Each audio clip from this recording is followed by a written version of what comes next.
નમસ્તે, જય શ્રી કૃષ્ણ। કેમ છો મિત્રો? બધાય મજામાં। આજે હું બનાવવાની છું મિશ્રી રોટલી। તેની બધાય તૈયારી થઈ ગઈ છે। ચાલો હું તમને બધાય મસાલા બધું બતાવું।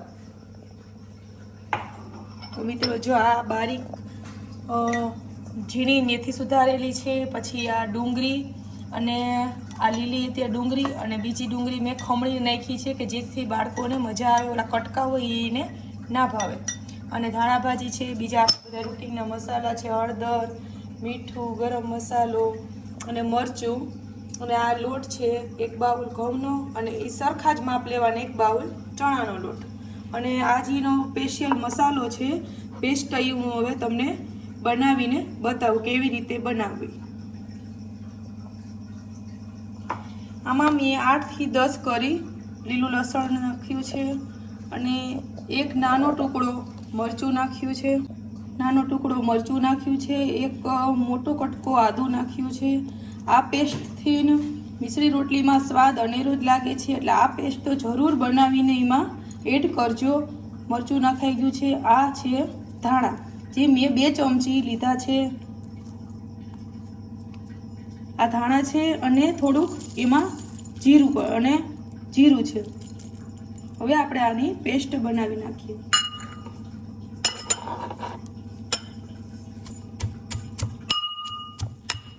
તો જોઉં છો તમે આ પેસ્ટ બની ગઈ છે અને અધકચરી રાખવાની, જેનાથી આપણે મિશ્રી રોટીમાં સ્વાદ સરસ આવે।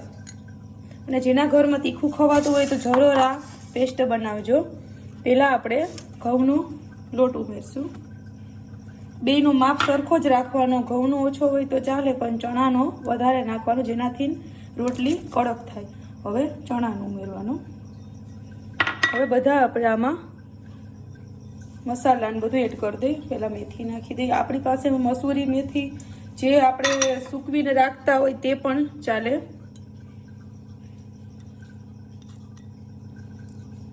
આ મેં નાનકડી ઝીણી 2 ડુંગળી સુધારેલી છે અને બીજી એ ખમણી લીધી છે, જેનાથી આપણે કટકા ના આવે, એકદમ ભળી જાય। હવે આપણે ધાણા ભાજી નાખશું અને આ બધો મસાલો આમાં નાખી દઈશું। તમે આમાં મરચું, આદુ અને ધાણા નાખ્યા છે એ પ્રમાણે આપણે આમાં મરચું ઉમેરશું।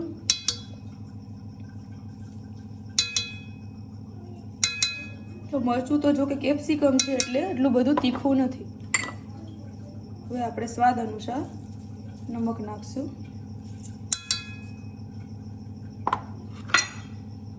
2 ચમચી હળદર ઉમેરશું,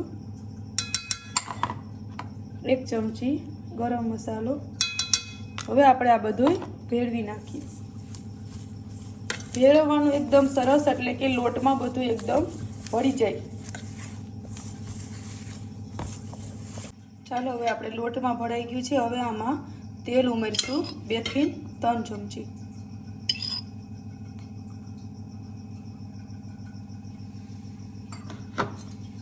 હવે આપણે પાછું બધું મિક્સ કરી નાખીએ।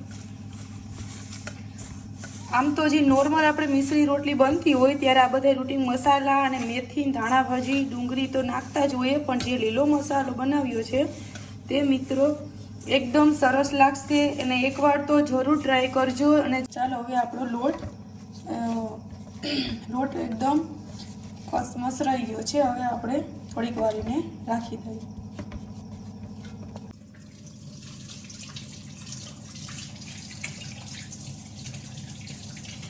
ચાલો હવે આપણો લોટ બંધાઈ ગયો છે। 10-15 મિનિટ રાખી દીધો, તો હવે આપણે આનો લુવો લઈને નાની રોટી બનાવીએ।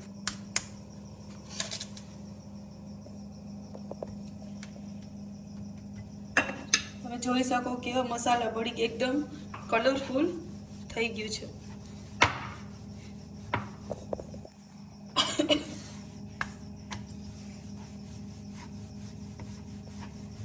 ચાલો હવે આપણે પેન ગરમ થઈ ગઈ છે, તેમાં શેકી નાખીએ। તો આપણે આને તવા પણ શેકી શકીએ અને તાવડી ઉપર પણ શેકી શકીએ।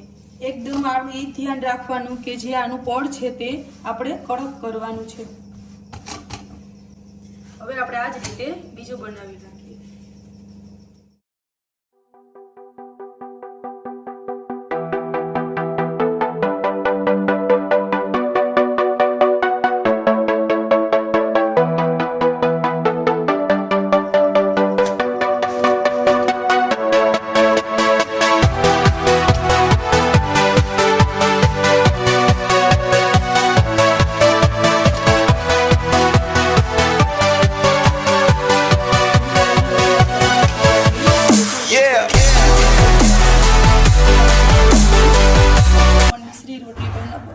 બનાવું છું તે તમને બતાવું. પહેલાં પાટલા ઉપર પાણી ચોપડવાનું, પછી આ જ રીતે મિશ્રી રોટલીમાં પણ પાણી ચોપડવાનું, આખા એમાં કવર આછું તેનો પાણીવાળો ભાગ એ નીચે જવા દેવાનો.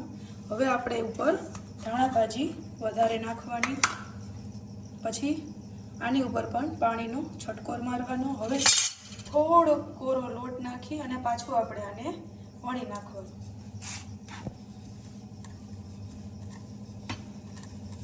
આનાથી પણ હવે આપણે બીજી રીતની જે હતી ધાણા ભાજી વાળી તે આપણે પકાવી નાખીએ. એક બાજુ પાકી ગઈ છે, હવે આપણે એને બીજી બાજુ પકાવીશું. ચાલો મિત્રો, હવે આપણે ઓલી બાજુ પણ પાકી ગઈ છે. તમે જોઈ શકો કેવી રીતના જો ધાણા ભાજી એકદમ એડ થઈ ગઈ છે. ચાલો મિત્રો, હવે આપણે મિશ્રી રોટલી તૈયાર થઈ છે. ગરમમાં જ આપણે એકદમ ઘી પણ ઉમેરીને એકદમ આપણે ચોપડી દઈએ.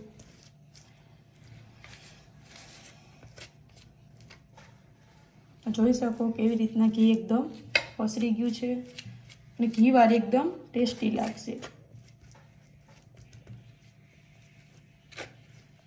તો મિત્રો તમે જોઈ શકો છો કે એટલી સરસ એકદમ આપણે આ રોટી કડક થઈ છે, જે આપણે એકદમ છોકરાઓને ફૂલ ભાવશે. ચાલો મિત્રો, હવે આપણે મિશ્રી રોટલી તૈયાર છે. તે આપણે સલાડ સાથે અને ત્યાં લીલી હળદર, પછી મીઠું અથાણું, દહીં, લીલી ચટણી ગમે તે સાથે આપણે ખાઈ શકીએ છીએ. અને મિશ્રી રોટલી આવી રીતે બનાવજો, પછી કોમેન્ટમાં કહેજો કેવી બની છે. અને જે લીલો મસાલો આમાં નાખ્યો છે તેનાથી અલગ જ સ્વાદ આવશે. અને મારી ચેનલને સબસ્ક્રાઈબ કરજો, સપોર્ટ કરો, શેર કરો અને વધુમાં વધુ આગળ મોકલો. બીજી રેસીપી સાથે મળશું, ત્યાં સુધી બધા મિત્રો આવજો.